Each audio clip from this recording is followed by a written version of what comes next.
Hello and welcome to episode 39 of the Peterpodcast. I'm your host, reporter Taylor Clydesdale, and with me this week is councillor Gary Baldwin. Gary represents Ashburnham Ward on council, and today we're going to be talking about what happens when there's a disagreement between councillors in one ward and the rest of council.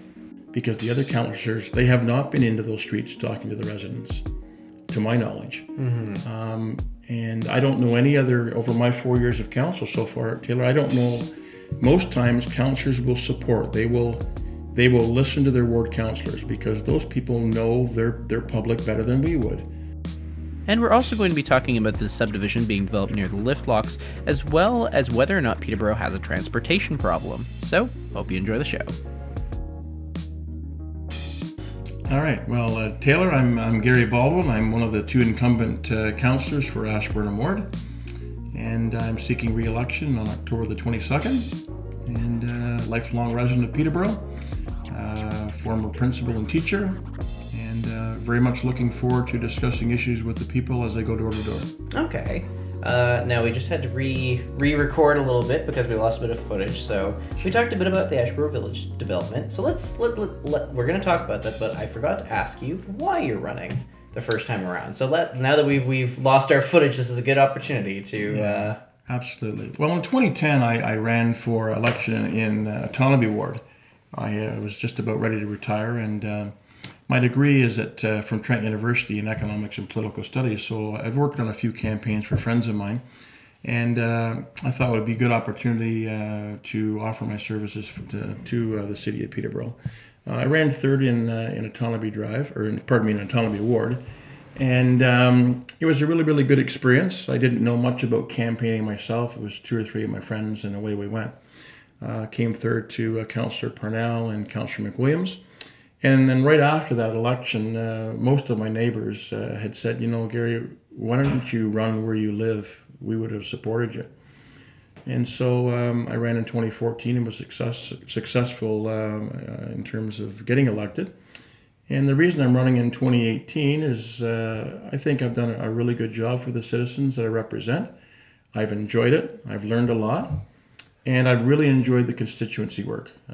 Talking to neighbours and people in the ward who've had some difficulty with some red tape at City Hall. I've been able to get them to the right staff, and staff is excellent. But I've enjoyed working with them through the issues they've got and coming up with a resolution for the citizens. So, number one, service excellence, and working through those issues to help people. What are some of the things that you're proud that you've been able to accomplish in your term in council? Well, I've supported a number of initiatives that I think are important for the whole community.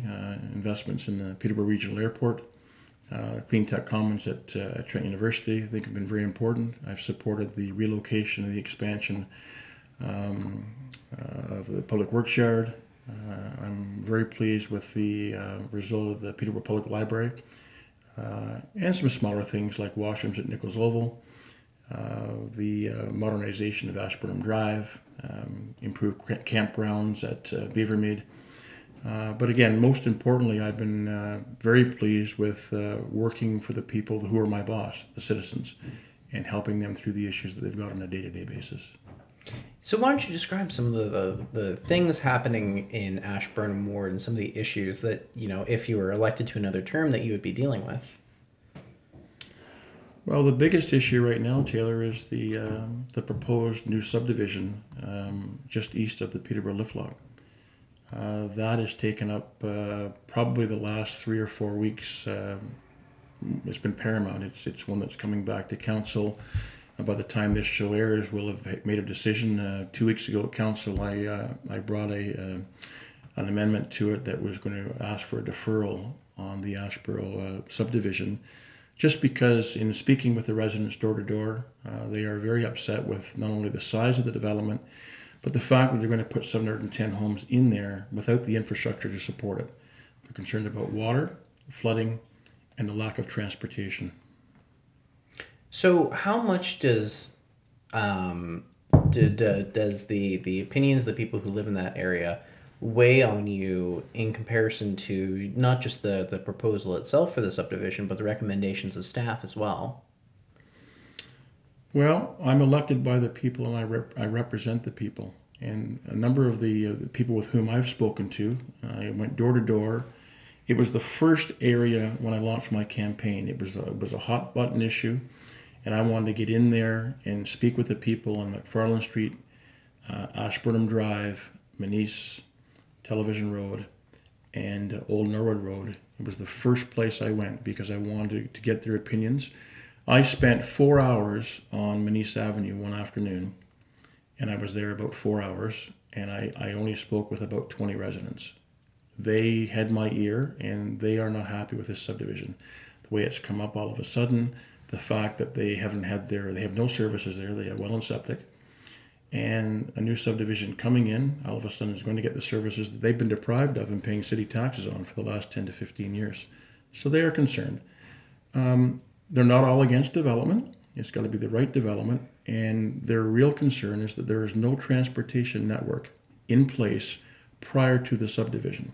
There's some environmental concerns with animal life and the habitat of a number of species there. But the biggest concern with that subdivision right now, aside from the size of some of the lots, which are 30-foot lots, is the lack of transportation to move the number of cars that are going to be in there. They're proposing to put in 5 lights on Television Road. If you've ever been there on a Friday afternoon, it's difficult with no lights there.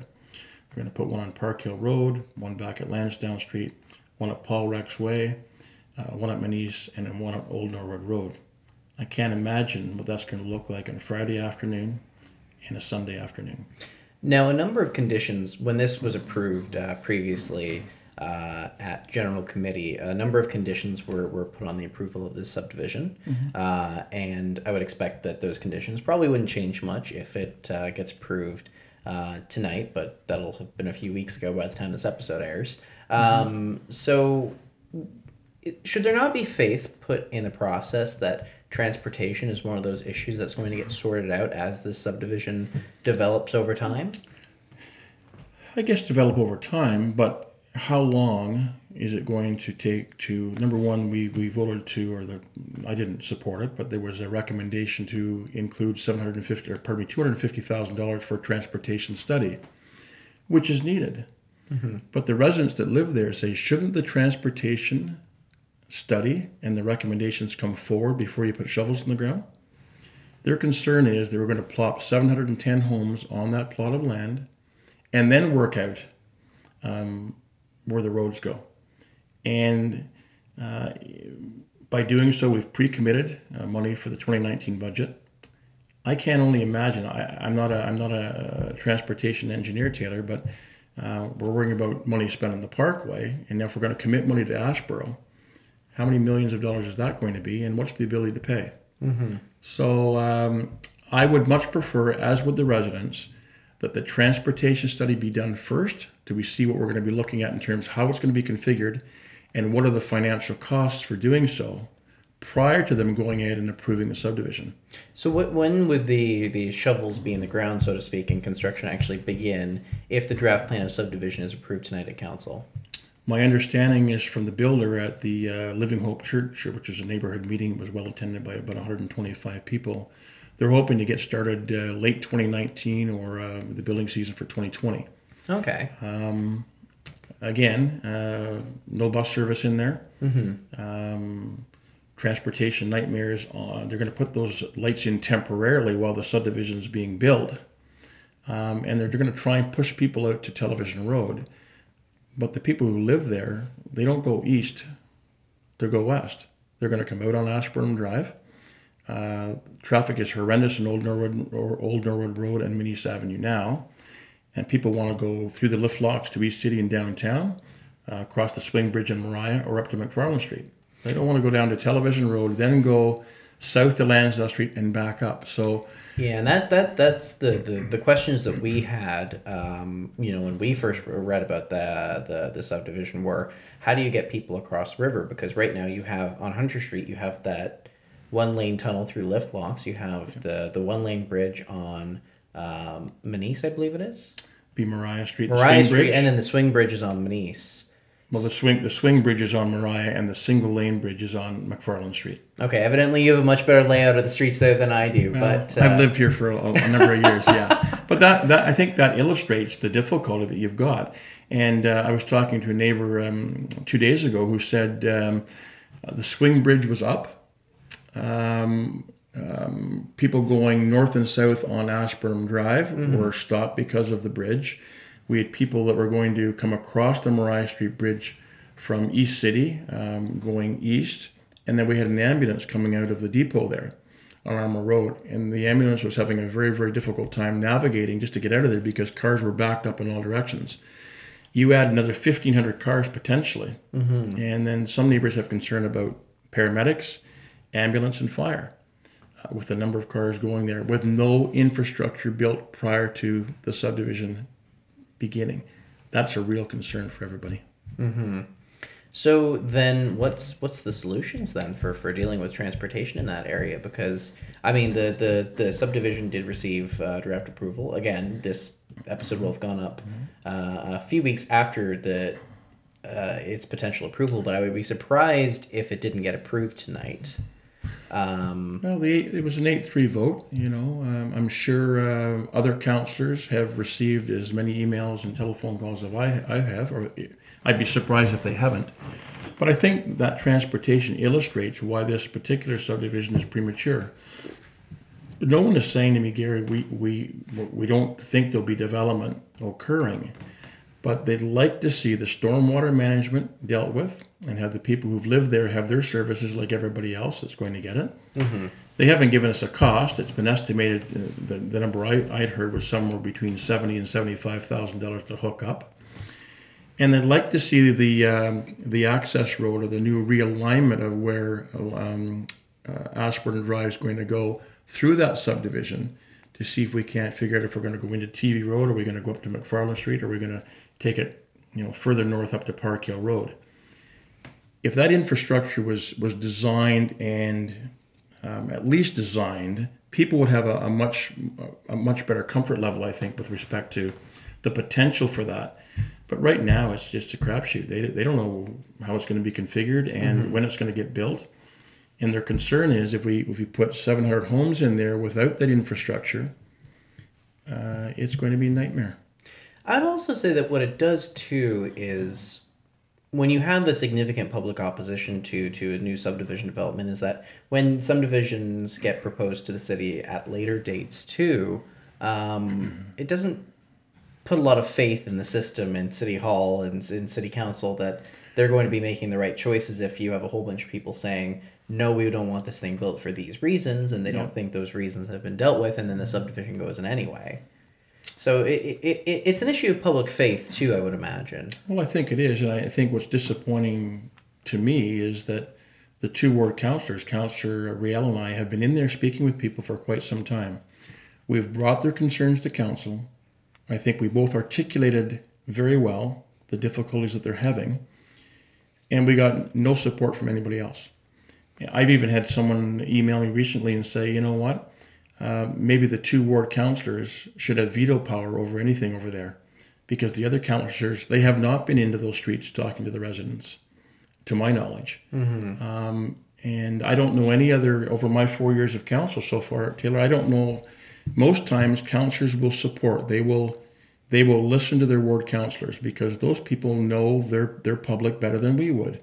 So if Councillor Clark or Councillor Vasiliadis brought something to council that was reasonable and they wanted to defer on something, we're not saying no development. We're just saying defer this until such time as the people are comfortable with the transportation study that's going to take about a year to go. Then we'd know. We weren't saying last week at council no development. We were saying no development approved tonight until such time as we get some answers. That's what people are telling us. And so I was disappointed that the only other person that supported us was Councillor Therrien on the deferral. Now, you raise an interesting question, which is when it comes to, you're elected in this role as a city councillor by the people in your ward, how much do you represent the interests of the people in your ward versus the interests of the people in the rest of your city? Because at the end of the day, you're going to be making a lot of decisions, not just for your ward, but for Peterborough overall, in general. Yeah, very much so. I think I'm a city councillor. That's what our title is. It doesn't say we represent the citizens of Ashburn and Ward, but we're all elected as city councillors. and we try and build consensus, and we try and make the right decisions for the good of the entire city. I think that's how it's supposed to work. But there are occasions, and this is one, where if you've got 99.9% of the people telling us this is not this subdivision, Gary, should not be approved tonight, and these are the reasons why, I think it behooves the other councillors to listen to what our people are saying. And I'm not saying they didn't listen, but they chose not to support the councillors who represent those people. So, we represent everyone, but in this particular case, it's affecting that group more than anybody else in the city. And so I'd say in this particular issue, it's probably 90-10, if you want a number. And another good point that you've raised is the difference between not listening and not agreeing. You can listen to somebody, like you can listen to the public when they speak to you on an issue, or you can listen to your fellow councillors, but at the end of the day, you can also disagree with them as well. So it's possible that, they listened to your points, they heard them, but at the end of the day, they said, we need these houses, transportation solutions are on the way, and we're going to support the subdivision regardless. You make a valid point in terms of them listening to what we had to say. I believe it was Councillor Clark that said he thought all of the concerns would be addressed through the site plan approval process. Most of them will be. I believe that's the case, but not the transportation.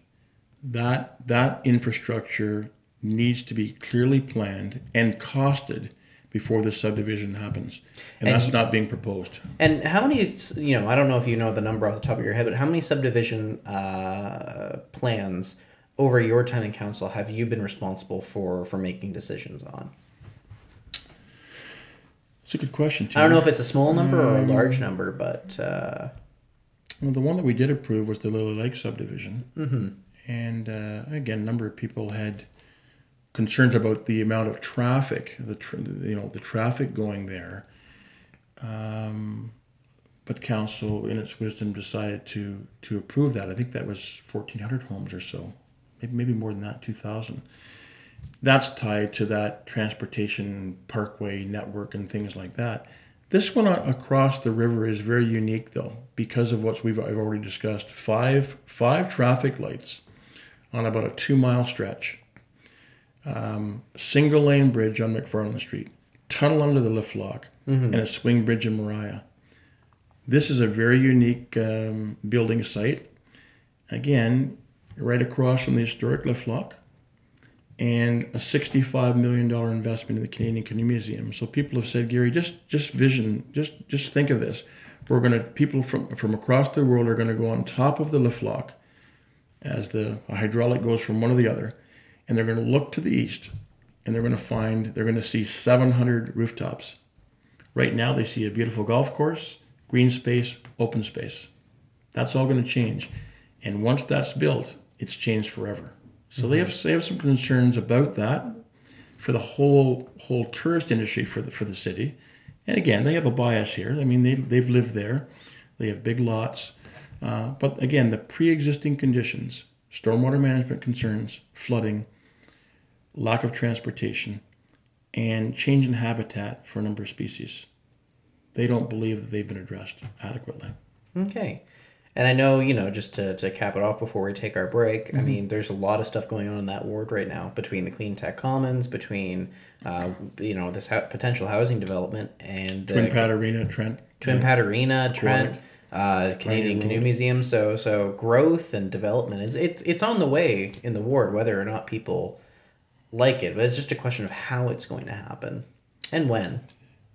How and when, and how if it becomes habitated by, in this particular case, Ashborough, how do you move people from place to place? They're not going to live in Ashborough and go nowhere else. They're going to have to access the rest of what the community has to offer by predominantly vehicle. I didn't see anything in the plans for trails and bike paths and things like that in the subdivision. Someone wrote in I think it was Peterborough Examiner, if it's going to be really called a village, you should have a school in there. No plan for school. New one at King George being built, and that's the other thing. You've got that whole area at the top of Hunter Street with King George School and a brand new public school being built there. That's going to put additional pressure on that area to move traffic. So, they may have to start school at 10 o'clock in the morning just to get the people out of Ashborough and get them into school rather than 8:30. Maybe a 10 o'clock start. I don't know. Or have the buses start running at 4 a.m. Yes, well, I'd like to see kids walk more, but that's a whole other issue too. All right, we're going to take a short break and come right back to it, and we'll continue the housing conversation as well as transportation and some other issues. Looking forward to it, Taylor. All right, perfect. We'll be right back.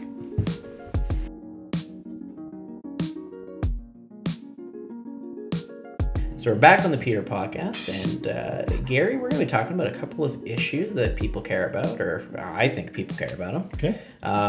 Maybe you can tell me, though, what people are saying at the door, especially on issues like transportation, especially, transportation citywide, through the lens of the Parkway, because that is something that could potentially have dramatic implications for, even if it doesn't get built, that'll have implications for the city's transportation for decades. So yeah, for sure. Where do you stand on the Parkway, and where do you stand on transportation solutions in Peterborough?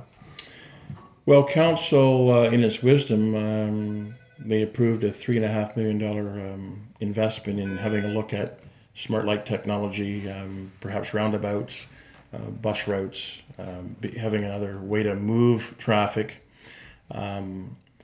In a soft way, if you will, not infrastructure necessarily. And so over the course of that, there's going to be 5 or 6 studies, and that will give us some more information going forward about the ultimate possible solutions for the Parkway. I had been asked at the door regarding transportation issues, varying from, cars are going to be out the door eventually. We should be investing money in public transportation. Perhaps more bicycle lane and dedicated bicycle lanes and trails, and get people out of their vehicles to help the planet. So we've heard that issue. I've had people say to me, Gary, we don't need the Parkway. Let's build ring roads. And why didn't you 4-lane Brayley? Why didn't you 4-lane Park Hill? At the time, we asked that at council to staff. Why aren't we building 4 lanes on Brayley, Television Road, Park Hill? And they said, well, at the present counts, the traffic doesn't meet the standards to build 4 lanes. I was of the thought that if traffic is going to continue throughout the city with our population going up to 130,000 in 2041, that we should build it now rather than have it wait for 20 years, then have to dig it all up and build 4 lanes then. And then I've had people in the northern part of Ashburn Ward who simply asked me at the door, are you in favor of the Parkway? And depending how I answered them, they said, in this case, it was I was not a Parkway supporter. They said, that's the only question I have, and you can leave, in a polite way. The southern part of the Parkway, all around Clonsilla. The connection between the existing Parkway and Medical Drive? Yeah, there is some merit in terms of medical emergencies and getting rid of that bottleneck.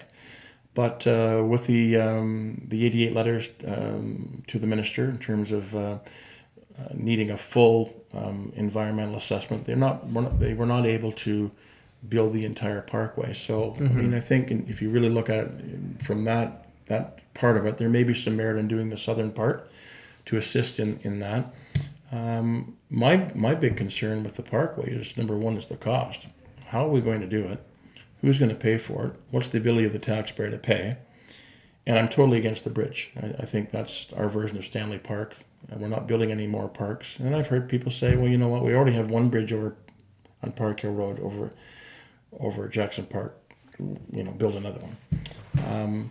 The other part of the argument with the Parkway, Taylor, is that there are no operating costs attached to it. So once you build it, then you have to maintain it. Mm-hmm. You have to fix parts of the Parkway that have potholes and things like that.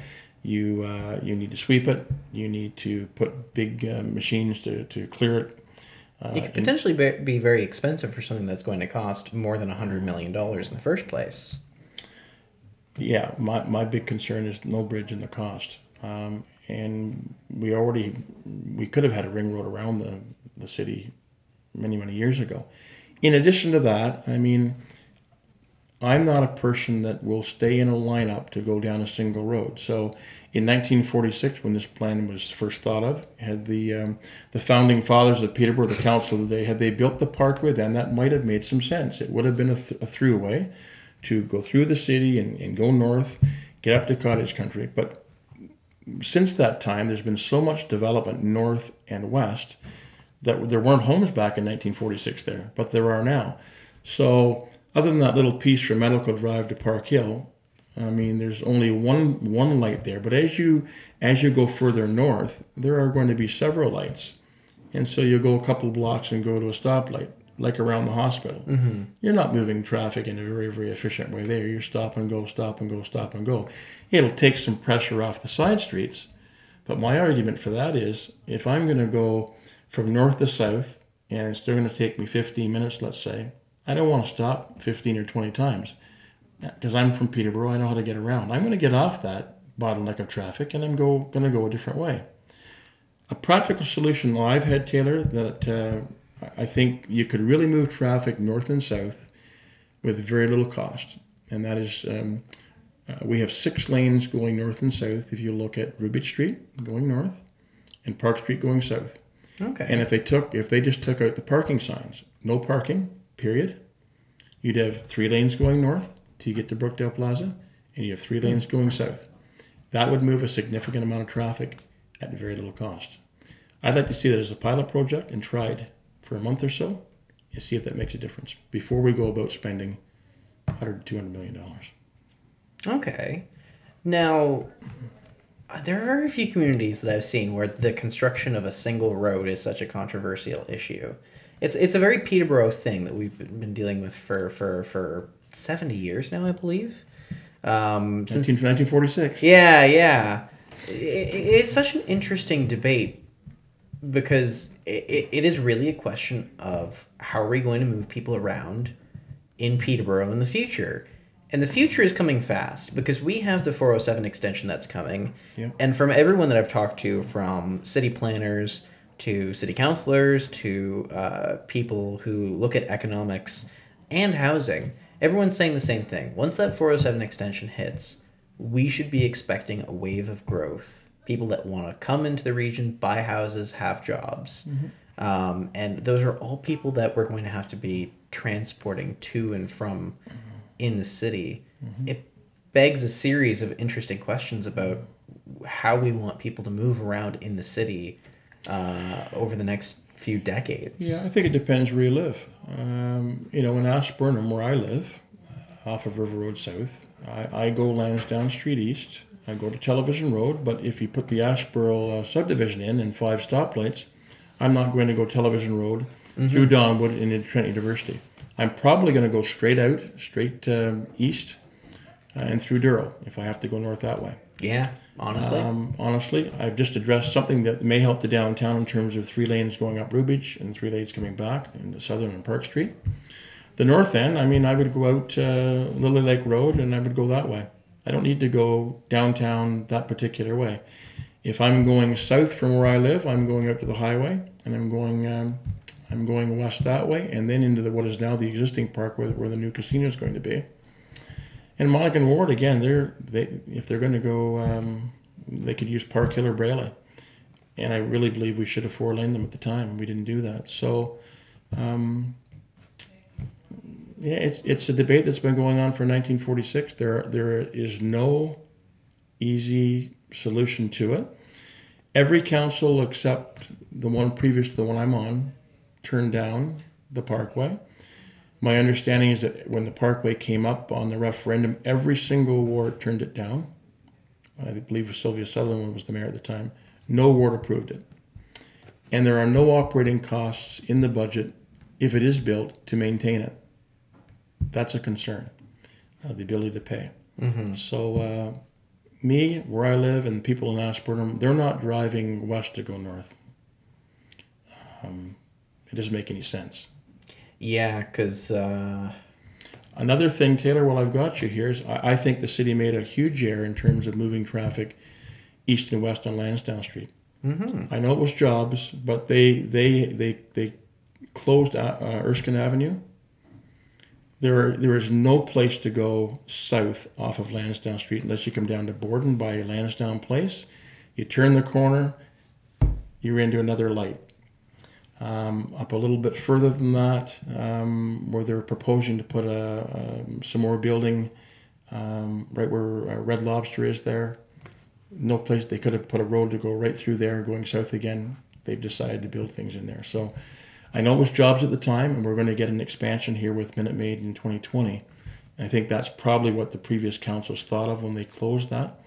But the last 10 years have been horrendous. You can't get south. You're bottlenecked there. They're forcing you to go up to Borden Street or up to Monaghan Road or down to the Parkway.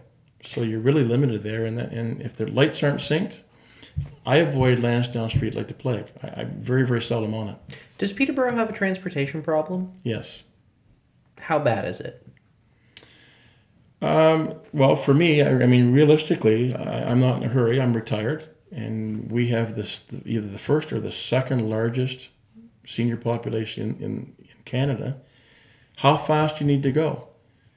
If we've got 35 to 40% of our population being seniors, does it matter if you go north to south in 15 minutes or 18 minutes?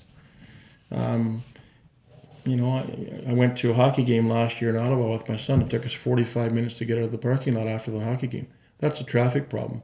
But if it takes me 15 minutes or 18 minutes to go from north to south or east to west in the city, is that a traffic problem? Do you have to be in such a hurry? Mm-hmm. So it depends on your perspective. I mean, is it busier than it was? Absolutely. Mm-hmm. But we don't have a traffic problem in terms of compared to some other cities. But we have more traffic than we used to, for sure. I mean, if you look at if you've been in Toronto on the Don Valley Parkway, you'd argue that Peterborough doesn't have a traffic problem by comparison. Yeah. But at the end of the day, I think if we don't have a traffic problem now, then once we start getting some of this growth that we're expecting in the 2019-2020 time period, we definitely will. And the traffic problem we do have will probably get worse. Yeah, fair enough. But I think there are solutions around that rather than spending $100 to $200 million on a single road. My other concern with the Parkway that way, Taylor, is if you're spending all that money on one roadway, what about all of the other roads, all of the other infrastructure in Peterborough, potholes and things like that, and trying to modernize and build complete streets? Is there going to be any money left for the other parts of the city? I'm not sure that's an easy question to answer. My guess is most of it's going to be diverted to the Parkway, and other streets are going to, any improvements that need to be made are going to be put off further and further. Okay. Now, before we run out of time, there's one last issue that I wanted to talk about, which was PDI. Right. Maybe you can explain a bit, because you were one of the councillors that voted on the PDI issue. Maybe you can explain how you voted and why you voted the way you did. Well, number one, I really believe something as essential as electricity should be public. I don't think we should be gouging people to make a profit necessarily.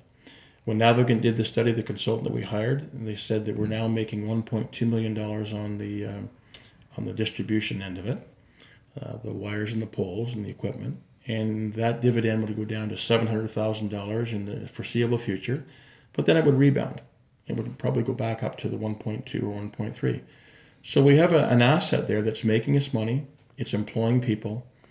It's local. You can call down on Ashburn Drive and talk to an actual human person. And I think the other thing that swayed me in terms of the decision I took, Taylor, is that 90 to 92% of the people in the poll said they agree with us. We should keep it local. We shouldn't sell it. And so at some point in time, you've got an asset there that's making money. Most people in Peterborough, in terms of the poll, did not want it sold. The majority of people I spoke with didn't want it sold. And so I respected the point of view that they had. We had some public consultation. There were good points and bad points about selling it. But I think, again, something as essential as electricity that we all depend on, it's not a luxury. We should keep it local. We should keep it public. The other part of that is a $110 million investment by Hydro One, who has a terrible service record, at least it has in the past. At some point in time, they have to recoup that $110 million investment.